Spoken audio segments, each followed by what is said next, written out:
gotta find a way to negate any of these. Maybe picking a Kaja isn't all too bad, where they find a way to single out a certain target, or even you look at other form of picks like Franco has been picked by some of all these other teams in order to at least get one catch, focus somebody down, and then move on to the next. Yeah, and they need to find the way to deal with Izanami's Valentina, assuming that it's going to be picked up again, because Izanami and his Valentina, he's well known for it. So that's one. But if you want to expand a ban to ban out the Valentina, it's also not going to be worth it. You will open up a lot more opportunity to the other heroes. But I think one hero, if they really were to ban out, it would be the Matilda. There's a reason why the Matilda has been one of the top bans around. And just look at how difficult it is to deal with a Matilda, even from the start when Matilda is jungle invading. Yeah, Stormsky just have the perfect fielding in Land of Dawn in the past game, not even dropping a single time throughout the course of the battle, and every single fight that Matilda was so on point, just getting all the core picks and just setting it perfectly for the assassins to just jump right on board. Now, a lot of all of these support-ish heroes have been taken out from the side of RJMY. They don't want to deal with those form of a sustained composition. That doesn't leave all too much of an option for Team HAQ to go for that form of healing type of support, unless if they can find a different variation like a Rafaela. But Rafaela is pretty vulnerable to targets that are fast moving as well. So definitely a tough call to make, but Guinevere is going to be cut out for the bans.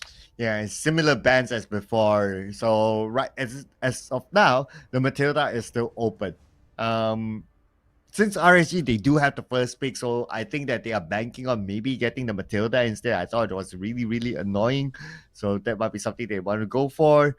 If not, then I guess if they want to ban out what was slightly annoying, but not really, maybe they want to consider to try and take out the Joy. I mean, the Joy has a good amount of mobility and it's sometimes very annoying to deal with. But looks like, speaking about the Matilda, coming back to that, it's not them picking it up. Instead, they ban it out. So their first pick, they're not thinking of a roamer.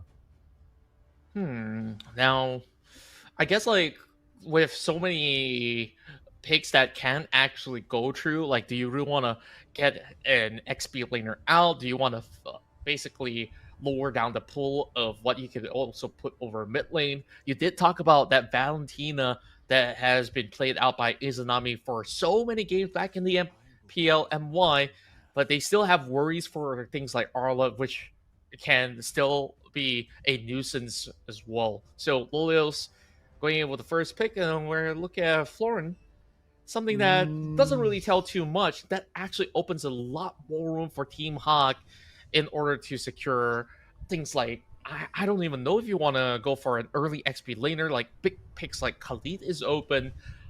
Tarizla is something that they played in that past game that did not really work to their favor, but it just is a very different outlook of what RSG wants. And now that the Kadita is open up, I think this is a really solid call in order for them to efficiently go for those in and out fights where you have the Kadita to be able to do just about enough damage to burst as well. Now, this will be the question, right? Will this be a mid Kadita or will this be a roam Kadita? So it's kind of open here. It's a little bit of a flex pick. Unless they want to confuse their opponent by like, okay, we have the Kadita, we're not going to go for the Valentina. Hence, you can pick, well, anything that the Valentina might take advantage of, and they go on picking, and just to be surprised that, oh, Kadita is actually a roam, and then they pick the Valentina later on. So jokes on you by that time if that really happens. But for Team HAQ, if I were them as well, I'll be thinking to myself, like, are they really going to pick the Valentina again? Because if they pick the Valentina, then they have to be careful of like some of the picks that they will potentially be taking, like a Tarizla. Yeah, just as I mentioned, it's being highlighted because the penalty zone can be stolen. And we saw how the steal of the penalty zone really helped RSG to open up fights.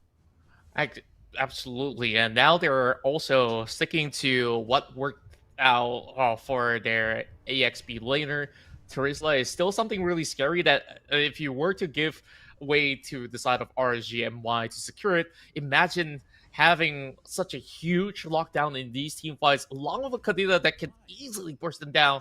So they do match the tempo of the Martis by bringing in the Lancelot, and to also match with the Terizla, they have a Yuzong to be able to hold him over the lane. So the Martis is not putting on the retribution. So I wonder if this will be an XP laner Martis. But yeah, it's probably going to be impossible because if that's the case, then where does the Terizla go? So there's Yeah, definitely going to be a jungler Martis. Terizla is going to play at the XP lane. Now we have a yeah. Yuzong on RSG side. So Yuzong is able to go to jump on the back line. And Team HAQ, they have a preference of playing the Bruno. 1-1 is out of the question. So the Bruno is one. Brody is one as well. So they really need to have good protection for the backline. But instead, they're going to take away the Claude from RSG. So we're definitely going to see a new goal later for RSG, considering that 1-1 is bad as well. Yeah, and moving into the next phase of fix and bans, I guess like the party is pretty clear. Just lower down the pool of what RGMY can play as a marksman. And for now, I'm looking at a secondary frontliner for RSG as well. So they need to ensure that that pool remains to be intact. Meanwhile, to target off the rest of Team HAQ, they have not selected their mid laner just yet. So, of the four options available, and it's going to be the Minotaur, and they've basically looked through the list of things that can basically startle them, especially the Martis. If you're going to be advancing into that fight, you don't want to deal with a Minotaur. Hmm.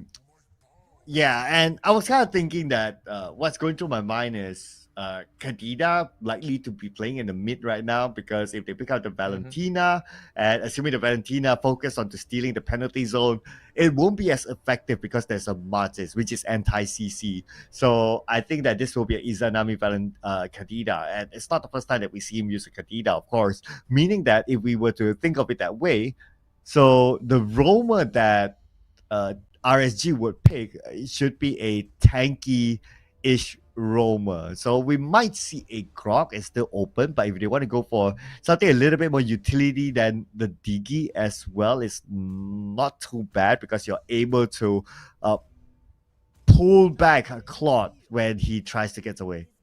Or you could even go for a roaming Kaja. That could also be a very good option for their side as well. So now that they've also taken out Bruno, I guess like going down the list, like what they're gonna go for, like Airfill will be quite vulnerable because they haven't really secured a solid roamer as well or a healing support. So Triadi now coming with a pick. They can also go for a Farsa mid lane in order to match up with, a little bit more speed as well as mobility to escape and still have enough damage to dish out in those fights if they want a Farsa right now. A Farsa would be interesting. For Farsa's Feather Strike to be effective, there has to be a good lockdown. So Penalty Zone is pretty nice. But it looks like I they're like the going to go Novari. for Novaria. They're going to go for a Vision instead. Open up the Oh, map a little bit more. But it will be interesting to see a Harley being played. I mean, if they truly are going for the Harley, it's going to be the first time we see a Harley in this tournament.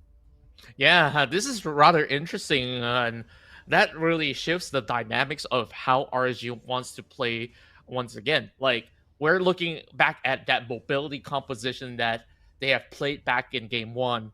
And speaking of Kaja, it seems like they will be the ones that wants to secure it for RSG.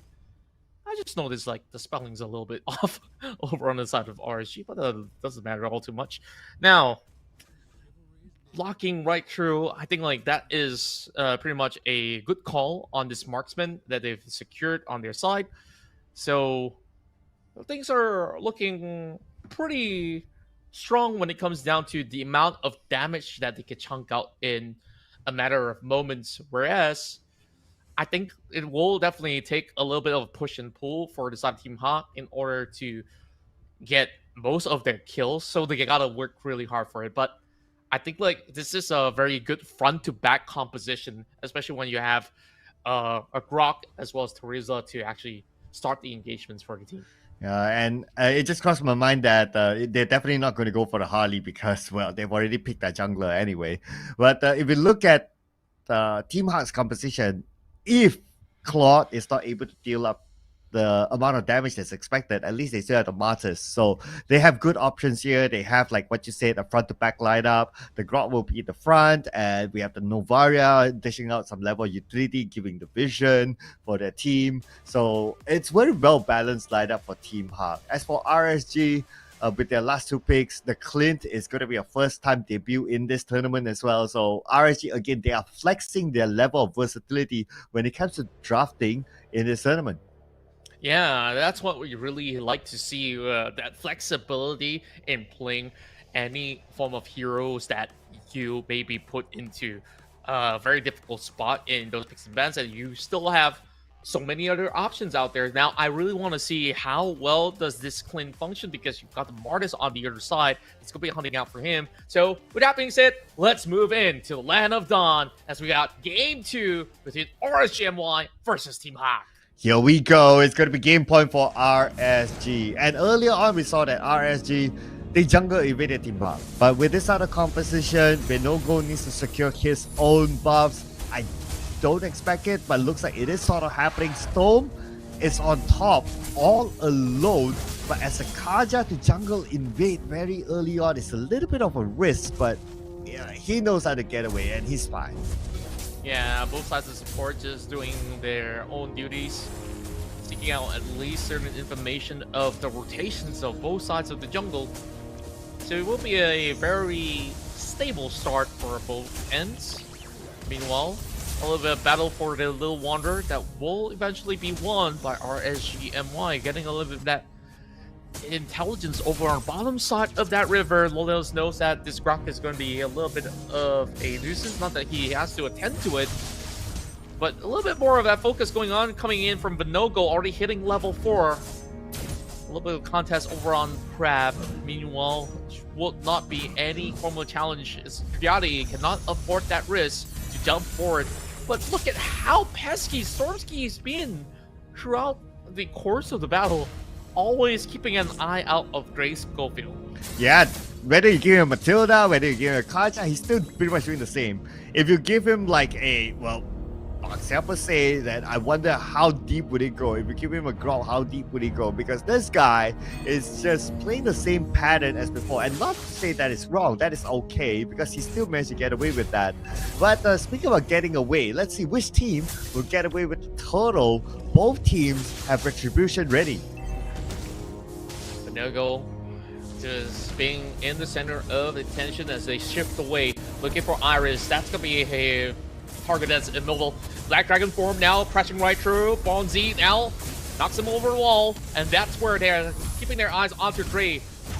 Quickly repositions all the way towards the back as they're turning their focus onto Iris, getting the first blood for the Kadena. Izanami taking one down, but the turtle is still intact. Benogo will be able to retrieve it and secures it for RSG. Clean one by RSG, getting the first blood in that tussle, getting the turtle as well.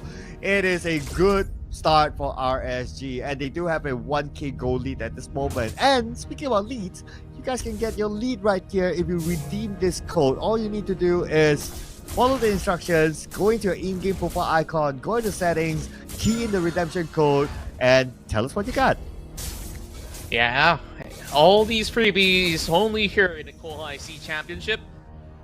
Everybody loves some good stuff offered for no cost at all. Meanwhile, back to the game we go. Dre Schofield, very dangerously low. Benogo having a deep dive, and this lands is going to have a perfect execution. Yeah, and he's working with the purple buff onto him as well. So as a Lancelot, you must have the purple buff. You have it, you can wreak havoc. And now speaking about havoc, now at the bottom lane, Izanami comes by, but they are locking in the Grok, and Noah Wild charge away, flickers out as well, and he survives. That's a very costly way to escape as well. Though, of course, he did save his own life. Meanwhile, the battle for the orange buff continues on. Iris now looking to chunk down Bonzi, but he turns into the Black Dragon form just in time. And 3! Oh, he gets slaughtered instead. Now Iris gets a slam at it. A 1-for-1 exchange from both sides. 1-for-1 in the same role, so it's kind of like a 50-50 there. As for Nua, he expended a lot at the bottom, so he's gonna chill for now. But by the time the turtle is up, his wild charge should be ready, and that's gonna be an important skill for them to try to tussle for the turtle. Yeah, and it was really costly for Grace Schofield to go down yet again. This Martis is gonna be pretty much behind, whereas Benogo did manage to get 2 initial picks. Therefore, even if he dropped once, he's still gonna be able to still hold his own for the time being. Not to say that it's too much for Martis to come back up online. Now, Turtle being going towards the side of Team HAQ. We can see a little bit more initiatives coming in from Team HAQ in this game as compared to Game 1. Something that we absolutely love to see. Meanwhile, over on the river, it seems like RSGMY is looking for pull. Divine Judgment immediately landed upon Malaysia. That brings him down, getting another for Izanami. That also means that they will have a green light at this turtle. This is where Izanami ahead to burst them completely. Fornsey gets another one in the back. RSGMY completely shattering Team HAQ everywhere they go. Yeah, Iris with a penalty zone onto the backline, but nobody was there to follow up. They don't have enough damage, hence it was just expanded like that. But not to worry, penalty zone should be back up soon. And now the bigger problem is for Team HAQ to try to catch up onto the goal lead that RSGMY has. The good news is that they still have the jungle, and RSGMY is not really securing the jungle side of Team HAQ just yet. RSGMY, everything is running on the high gear. Meanwhile, Team HAQ, they're slowly falling behind again in the same position that they were back in Game 1. Though, as much as they held on better in terms of the laning phase, as hitting 6-minute mark, they are just slightly behind in terms of goal. 4,000, a little bit of vision on top of members of RSG, but Iris is in trouble. Not a target that Team HAQ wants to focus on. He won't be able to walk away. But in the next minute or so, they gotta turn their attention over the top side of the river. This is where Team HAQ has got to find that target priority yet again. Who do you really want to focus on? It's already hard to catch Izanami, and definitely it's not gonna be easy for you to land the blow onto that Kaja. So they got to find ways to get that type on the clean. Meanwhile, over mid-side, caught out yet again. It doesn't even matter if he lands the ult onto tree. There's no follow-up whatsoever from Team HAQ. Oh, and look at this. Benogo is waiting at the side. He was calculating his chances of securing a kill, but then again, at the bottom, the turret is wide open, and that is where he will go to get it. And now, speaking of Benogo, going on to Dre, but he's been pulled back. So Benogo taking a little bit of a risk here. Dre goes out. Can he survive it? The answer is no. Benogo is still there to take it up, and it's not done yet in the middle. Triani falls to Lolian. The wounds cut deep in this one. Iris trying to negate any form of wave of exit while Alicia snipes him down. Finally getting a pick back for Team HAQ. But there's just no entry into the turtle pit for Team HAQ. Tolius just offers surmountable damage. They're just having a rough time here heading into the 8 minutes. RSGMY is getting everything running so smoothly for themselves. Absolutely. At least the silver lining for them is that, okay, they secured the purple buff. That's okay. As a Martis, it's nice to have a purple buff, but for Benogo, it is important to have a purple buff active at all times. And now looking at the position of Storm, yes, here comes the Divine Judgment, and they will secure their next kill. Easily done the moment he steps foot into the brush. It's an instant pick off on Iris. It's the Charisma that we're talking about here, and it didn't seem like he could even last more than 2 seconds. Here comes another pickoff coming from a no-go. Just single-handedly eliminates Triadi out of position completely. Stormski, even without the Divine Judgment, is still going to be posing a little bit of a threat towards the members of Team HAQ. They cannot set foot outdoors. One more turret combos to the minions over the top end side. They are focusing down over mid side.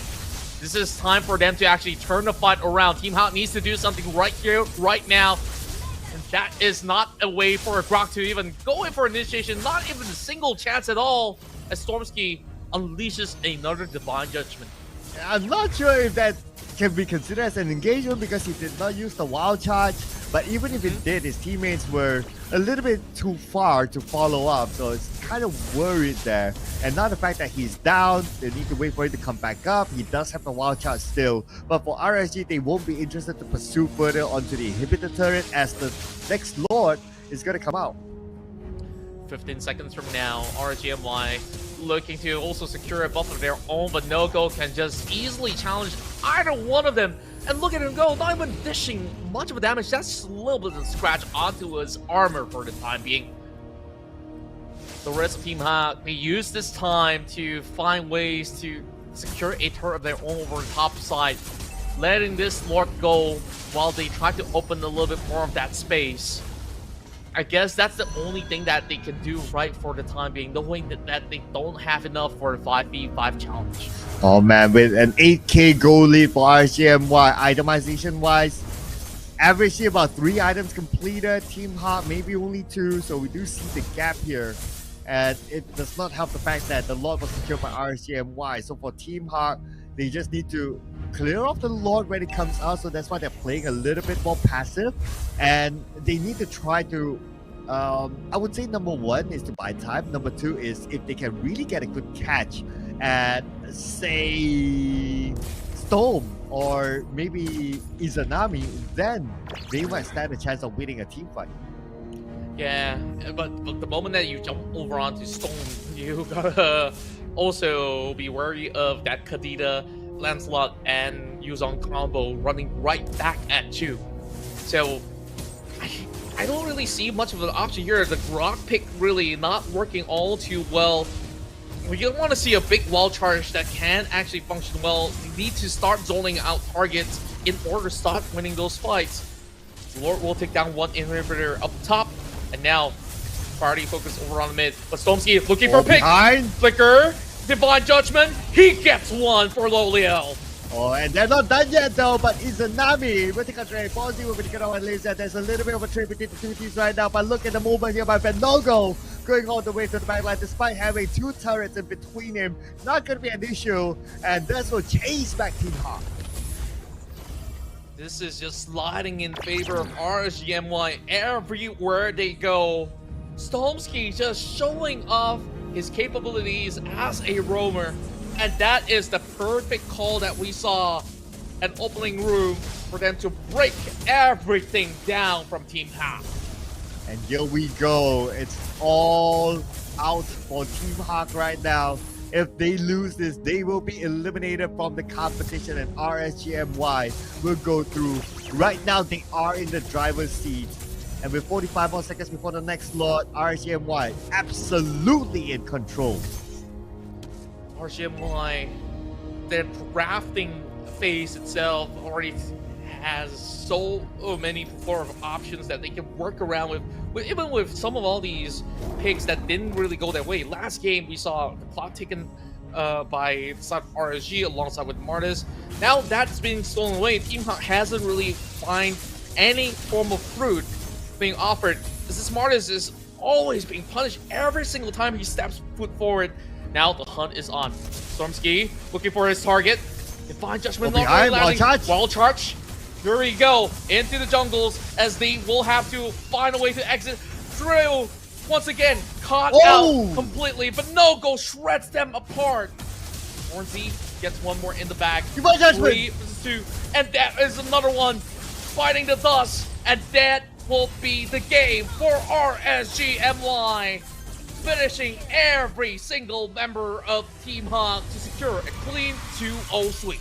Clean 2-0 sweep it is for RSGMY. And for the record in their tournament here, it's all been 2-0. Whether it's 2-0 to them or 2-0 to their opponent. But this time around, it is 2-0 to RSGMY, retaining their record of only playing 2 games in every round in this tournament so far. And I must say, Benogo is amazing. He has been annoying. He knows when to go in for the backline, but that is of course credit to his other teammates who protected the purple buff and allowing him to always have it. That's right, and with this 2-0 win, this will give them a little bit more of that leeway heading into Group B. Now, a lot of all these contests we see, it's really priority on positioning as well. Like, there's no target priority at all coming from inside of Team HAQ, so they have that idea of execution yet again, but who exactly are you executing? Like, you won the objective, but you need to focus down somebody that's a huge member of the side of RGMY, and just look at Stormsky go. Every single time that he say go, every member of RGMY follows, and that's what we want to see coming out of Team HAQ, which we didn't really get to see. And RGMY, they just have everything delivered to them by the Kaja. Yes, and this is another clean win, I must say. I mean, it's 23. There was some... if we compare to like game number 1, I felt like game number 1, RSGMY, they had a little bit more control. This one, yes, they still have control over the game. It felt fairly one-sided, but I do feel that for Team HAQ, game 2, they had a better game plan overall. I mean, with Iris engaging and also with Nua, they had this plan, but then I guess it's just a matter of coordination that is a little bit more cleaner for RSG.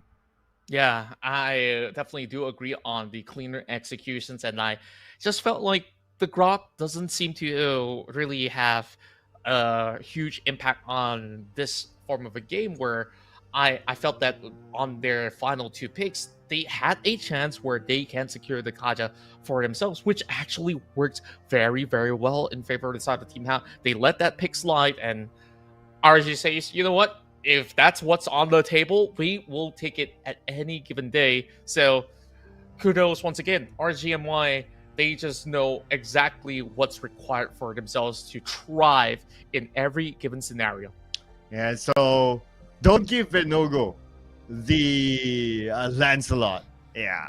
So this is, I think, something that the other teams who might be facing them in the future will be looking at this and say, okay, probably Lancelot might be a bad, but of course, if you do that, then you open up other opportunities, other options as well for RSG. And again, RSG, I would summarize these 2 rounds, including the rounds they played before. They're showing the depth of their draft, of their hero pool. And if you have such a depth, it is really going to be hard to try to counter pick RSG.